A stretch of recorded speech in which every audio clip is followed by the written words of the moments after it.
on power and the illusion of control.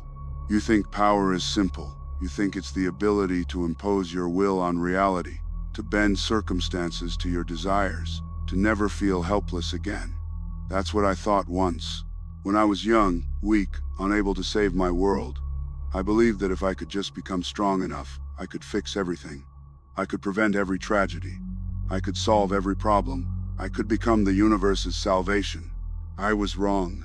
Let me tell you what power actually is. Not the fantasy, not the dream, the truth that no one tells you until you're already drowning in it.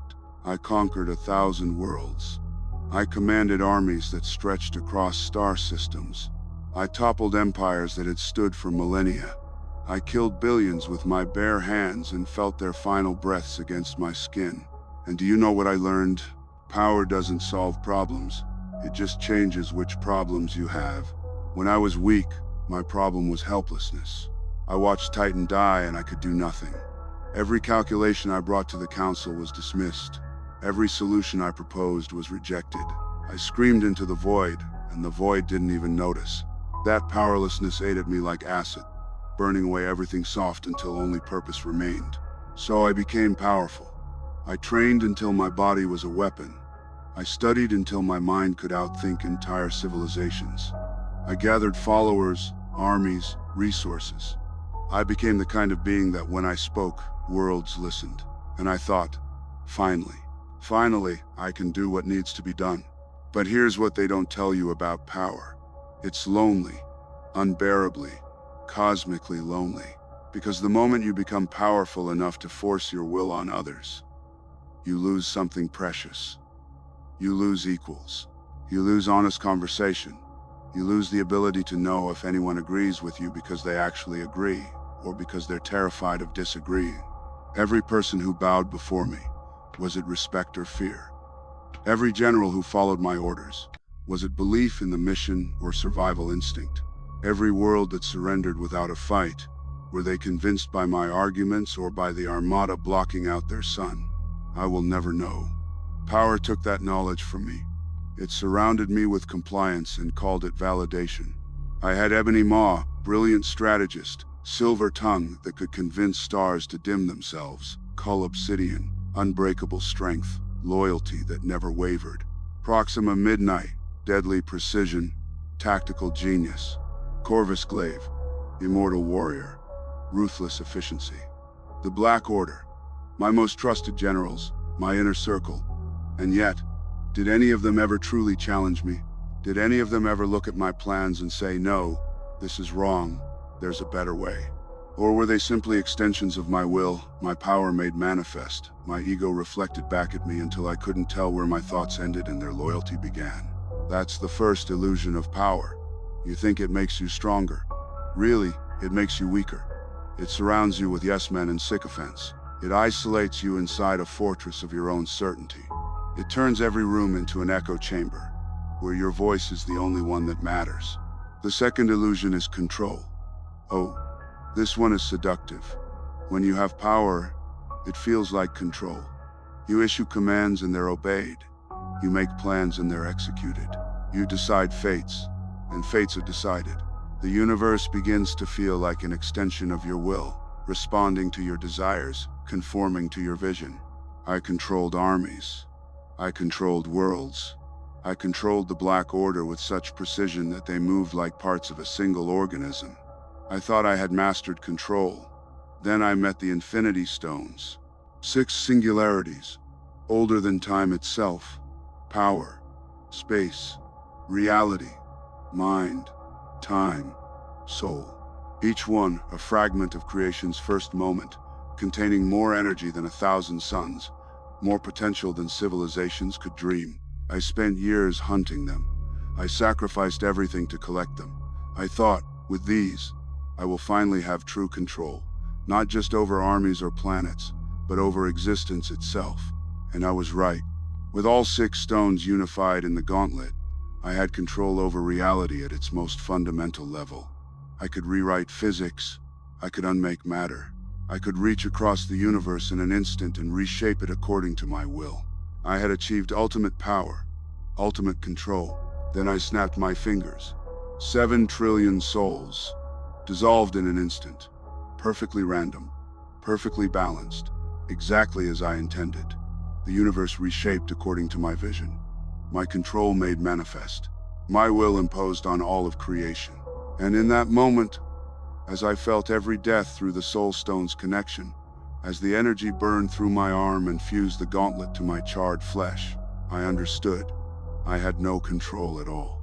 I never had. I'd just been powerful enough to break things spectacularly. Because here's the truth about control. It's an illusion, a comforting lie we tell ourselves to pretend the universe makes sense, that our actions determine outcomes, that we're steering the ship instead of just riding the waves. The universe is chaos. Life is chaos. Trillions of variables interacting in ways too complex for any mind to fully comprehend, creating outcomes that no one, not even someone wielding the infinity stones, can truly predict. I controlled the snap. I controlled who died and who lived through perfect randomness. But I couldn't control what came after. I couldn't control the Avengers refusing to accept it.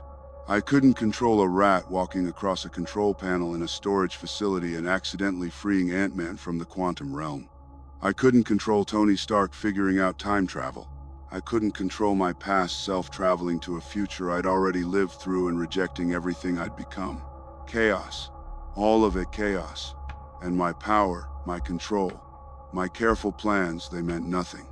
The universe found a way around them. Life found a way around them. Because control is an illusion, and the universe won't be controlled. Not by me, not by anyone. The third illusion of power is that it brings peace. This one almost destroyed me. I believed for centuries that once I had enough power, once I could impose my solution on the universe, I would finally rest. The struggle would be over. The mission would be complete. I could lay down my burden and know peace. I achieved my goal. I collected all 6 infinity stones. I snapped my fingers and balanced the universe exactly as I'd planned for hundreds of years. I had won. Completely, totally, permanently won. I even destroyed the stones afterward, removed all temptation, ensured the work couldn't be undone.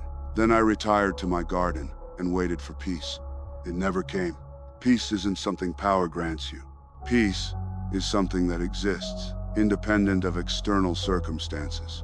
It's an internal state, a harmony between what you believe and what you've done, between who you are and who you want to be. And power can't give you that. Power can change the universe around you, but it can't change what's inside you. I sat in that garden, watching sunsets on a grateful universe, and I felt nothing. Empty, hollow, 1,000 years of purpose, suddenly gone.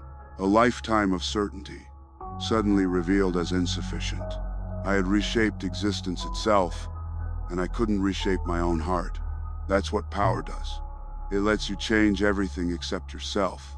It gives you dominion over reality while leaving you trapped in the prison of your own consciousness. It promises satisfaction and delivers only the awareness of how unsatisfied you remain. The fourth illusion, and perhaps the cruelest, is that power makes you right. This one is insidious because it reinforces itself.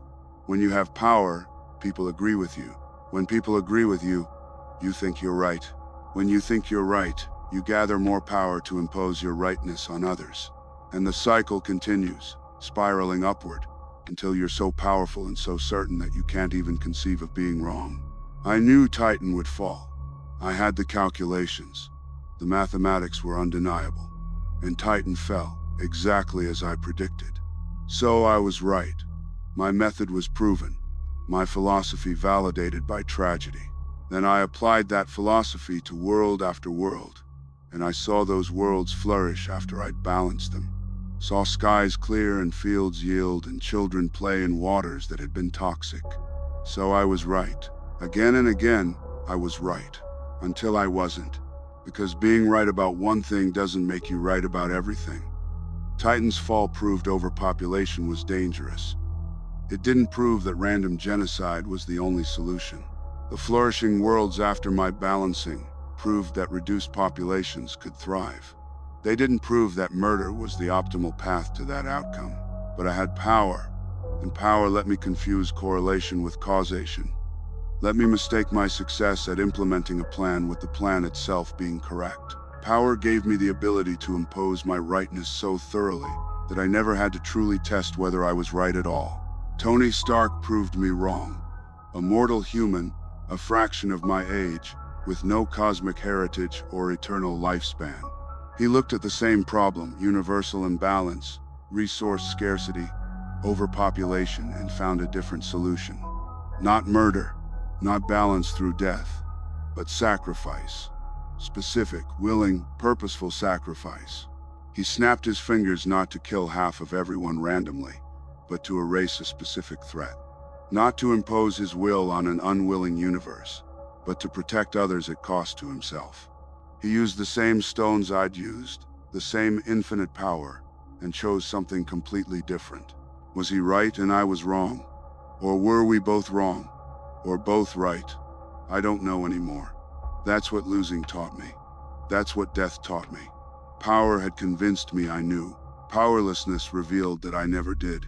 Here's what I wish I could tell my younger self, the one still calculating Titan's fall, the one who would spend the next 1,000 years pursuing power. Stop. Power won't save you. It won't save Titan. It won't save anyone. Power is a tool, and like all tools, it's only as good as the hand wielding it and the purpose it's wielded for. And if your purpose is born from trauma, from helplessness, from the desperate need to never feel weak again, then all the power in the universe won't fix what's broken inside you. The Infinity Stones gave me power over reality itself, but they couldn't give me wisdom. They couldn't give me compassion. They couldn't give me the humility to question my own certainty. They couldn't give me the courage to admit I might be wrong. I thought I needed power. Really, I needed therapy. I needed to process Titan's fall instead of spending a millennium trying to prevent it from happening to others. I needed to grieve instead of calculate. I needed to accept helplessness as part of existence instead of fighting it until I became the thing others felt helpless against. But I pursued power instead, and power gave me everything I thought I wanted and nothing I actually needed. So when you look at me, when you think about Thanos, the Mad Titan, the wielder of the Infinity Stones, the being who reshaped reality with a snap, remember this. Power is a lie. Control is an illusion. Strength is not the same as rightness, and having the ability to impose your will on the universe doesn't mean you should. I had infinite power. I snapped my fingers and killed trillions. I achieved my goal completely, and I lost anyway, because power isn't enough. It was never enough. It will never be enough. And by the time you're powerful enough to learn that lesson, it's usually too late to do anything about it. I am Thanos. I wielded the Infinity Stones.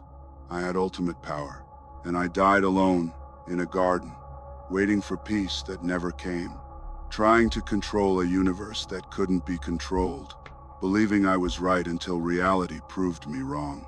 Power promised me everything. It gave me nothing. Learn from my mistake. Or don't. The universe doesn't care either way.